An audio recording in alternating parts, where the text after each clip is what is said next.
I immediately got mad. Like, super pissed. I went up to TJ, grabbed him by the shoulder, looked directly into his perfect face and said, TJ, someone just axe-bombed our tent. Lastly, my last trick to get more candy. You know those please take one candy bowls?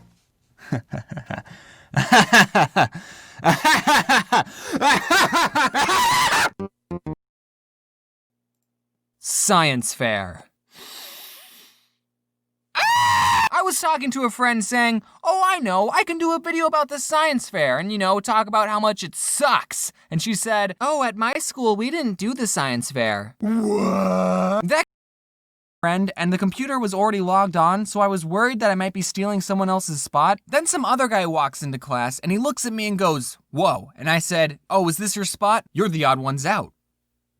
Maybe. I didn't know him, but he knew me, which is weird to think about. Of all the places you'd expect to meet a YouTuber, your computer lab wouldn't be one of them. I started messing around on Microsoft Paint. I wasn't paying attention to the teacher. I drew a landscape with a horse, it was beautiful, and then I drew my cartoon character with a mouse. Also, side note, this is why you don't draw with a mouse, kids. And Eugene's friend saw it and said, hey, that looks like a YouTuber my brother watches. And I said, huh, weird. And I didn't want whoever this stranger was thinking I'm lazy, so I had to answer the phone with my best, I've been awake for several hours voice. Hello? You're going to have to come quickly! Timmy fell down the well, Vance! What? I said you're going to have to come quickly because Timmy fell down the well, Vance! I could tell it was a woman on the phone, but it was either her accent or the phone being buggy or I just had woken up, but I could not understand anything she was saying. But I could make out one word, which was Vance. So, I did not have a lot to go off of. I said, I think you have the wrong number. Okay, goodbye. No, I got the phone, you gotta come quickly because Timmy fell down.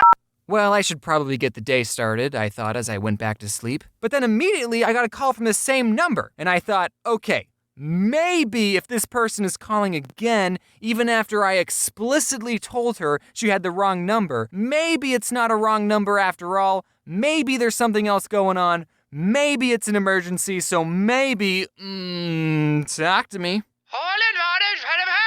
Vance. Okay. I can't understand anything you're saying. So then this woman must have handed the phone to her friend because a different voice started talking and I could actually understand her and I'll never forget what she said, which was, Vance, no one thinks that you're funny. And even though I'm not Vance, that kind of hurt. So I stated the obvious, which was, yes, I am. And also I'm not Vance. And she said, no, Lance. So this whole time, these two have been looking for a Lance. So I told this woman, I'm not Lance either. And she said, well, this is the number they gave me. Okay, if she had said it like, oh, I'm sorry, this is the number they gave me, I didn't mean to call you, stranger. Also, I do think you're funny and enjoy your videos, then that would have been totally fine. She's just shifting the blame to someone else. But instead, she sounded so condescending, like I was wasting her time.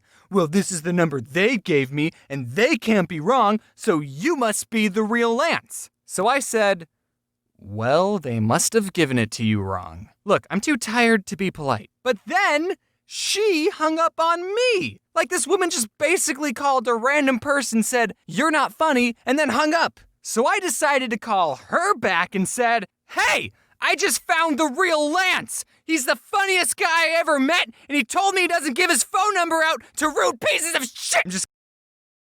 But you know what we should be afraid of? Bees. Bees are terrifying. Look, they're sucking the blood out of this guy to make honey. Oh, they're dying at an alarming rate? Good. Okay. On one hand, I'm glad that has a system in place to prevent people from stealing. But on the other hand, it's just What do you think we're gonna do with them? So after 2 failed attempts at getting the phrase we wanted, we settled on getting Adam and Mads! At least I still got my cannonball guy printed, even though technically this image is copyrighted, so you'll be hearing from my lawyers soon. Oh, come on, just ask me the question. I don't bite. Or maybe I do. Rar. Oh my god, that was so fucking hot. Did you just piss yourself? That's not piss.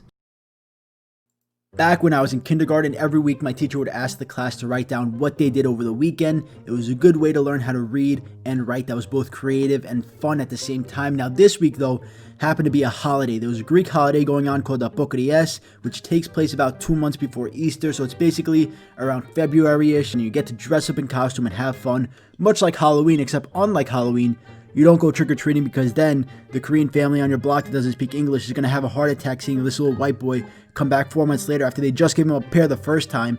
So you get to dress up in costume but without trick-or-treating. And another thing was that I celebrated Apokrias at a catering hall type place where other Greek people from the same part of Greece as I'm from go to in order to celebrate Greek events and have Greek dances and shit like that. And the name of this place was the part of Greece that my family is from, and the word spiti, which means home. And so that's what I did over the weekend, and I had to write that all down for my teacher. But the problem was, I couldn't write this in Greek. I had to write it in English, and also I don't even think I really knew how to write in Greek back then anyway. So now I'm thinking, how am I going to write Apokrias for this teacher? How am I going to do it? Well, guess what? I figured it out. I wrote Halloween instead of Apokrias because, you know, it's basically the same shit, right? Yeah, it's the same shit. So that part of it was set, right? Last weekend, I celebrated Halloween. Perfect. But now I have a second problem. I have to write down the name of the place that I went to. I didn't know how to spell it, and even if I did, my teacher's not going to know what the fuck it means, but I do know that Spiti means home, and another place that I've been to in my life that also has the word home in it is Home Depot. So that's what I wrote. I went to Home Depot, so now I'm writing what I did. It's going great, and I handed my paper to my teacher with a big smile on my face, and I'm like, here you go, teacher. Here's what I did over the weekend. It's fucking great. And my teacher takes my paper, and she reads it, and what this lady fucking reads is basically this. This weekend, I had a lot of fun. I went to Home Depot to celebrate Halloween. I got to eat candy and chips, and I met new friends, and we danced together to funny songs. It was a really fun weekend. And so obviously my teacher's reading this, and she's like, what the fuck is wrong with this family? What the fuck is going on here? Because I didn't know I did anything wrong. In my mind, I went to this catering hall and I met other Greek kids, and we danced to the Monster Mash, and it was great. But in her mind, what she thinks I did was go to fucking Home Depot dressed up as a vampire in the middle of February. It's snowing outside. I ran around Home Depot like a fucking crackhead, and I met new friends, and we danced inside of the Home Depot together in front of the customers while we ate chips and candy. And that's obviously something that should not be happening in a normal day-to-day life, and she was obviously extremely confused by what the fuck I wrote. But my teacher later figured out what actually happened, mainly because she also happened to be Greek, and she probably also asked my parents what the fuck is going on, or else she's gonna call the police on them. But I prefer to think of this story as my teacher still thinking to this day. Why? Why did the little Greek boy go to Home Depot dressed in costume in the middle of February and dance? Why? Why the fuck did he do that? Deborah, relax, calm down. The little Greek boy can't hurt you anymore. He isn't real. He is real. Why won't you believe me? She's onto us. Take her out. Pew.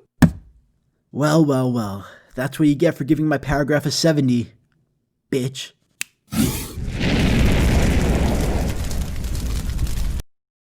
Fucking little thing running around, and then some bitches like, oh, you forgot my 4th ranch for my fucking piece of bread. The robot's like, oh, I'm sorry, beep boop, suck my dick, here's some fucking ranch out my fucking robot cock. And then the bitch is like, oh, I wish we had regular waiters and waitresses again. The robot's like, beep boop, well, we got the job fucking now, you stupid bitch, here's some more fucking ranch out my cock hole.